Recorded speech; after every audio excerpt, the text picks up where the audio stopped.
नमस्कार दर्शकों, बहुत बहुत स्वागत है आपका आपके KMS न्यूज चैनल में।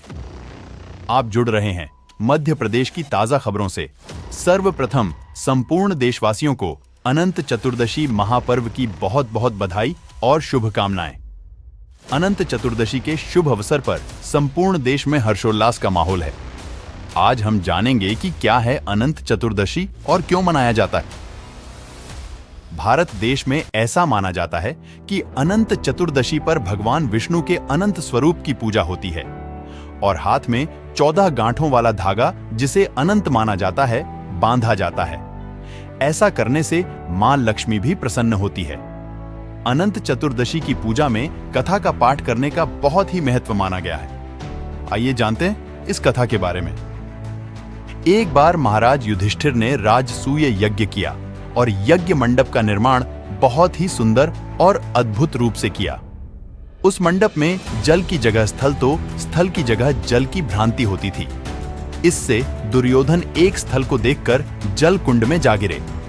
द्रौपदी ने यह देखकर उनका उपहास किया और कहा कि अंधे की संतान भी अंधी होती है।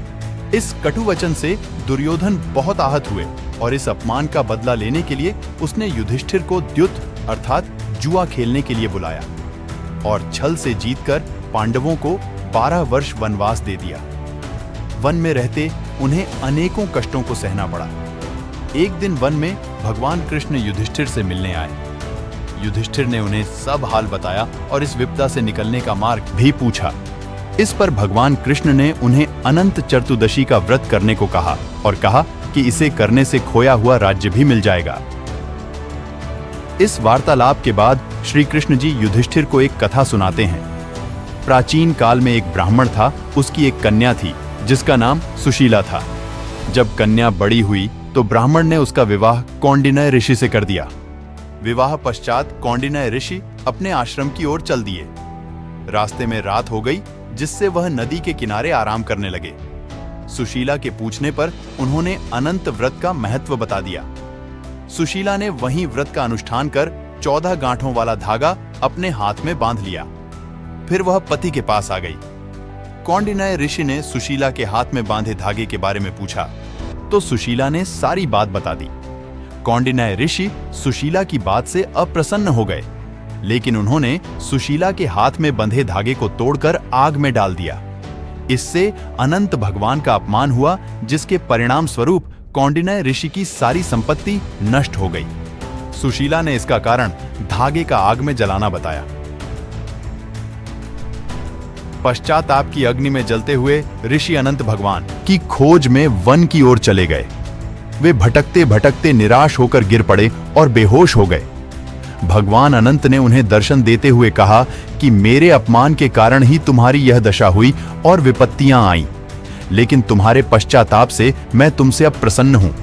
अपने आश्रम में जाओ और 14 वर्षों तक विधि विधान से मेरा यह व्रत करो। इससे तुम्हारे सारे कष्ट दूर हो जाएंगे। कौंडिन्य ऋषि ने वैसा ही किया और उनके सभी कष्ट दूर हो गए और उन्हें मोक्ष की प्राप्ति भी हुई। श्री कृष्ण की आज्ञा से युधिष्ठिर ने भी अनंत भगवान का व्रत किया, जिससे पांडवों को महाभारत के युद्ध में जीत मिली। तब से लेकर आज तक इस दिन अनंत भगवान की पूजा करके संकटों से रक्षा करने वाला अनंत सूत्र बांधा जाता है। तो दर्शकों, यह थी कथा अनंत चतुर्दशी के बारे में। आशा करते हैं आपको यह जानकारी पसंद आई होगी। इस खबर में बस इतना ही। देखते रहिए KMS न्यूज। अगर आपको यह खबर पसंद आई तो लाइक करें, और अगर आप चैनल पर नए हैं और यदि आपने अभी तक चैनल को सब्सक्राइब नहीं किया है तो कृपया चैनल को अभी सब्सक्राइब करें और हां, बेल आइकॉन को दबाना ना भूलें।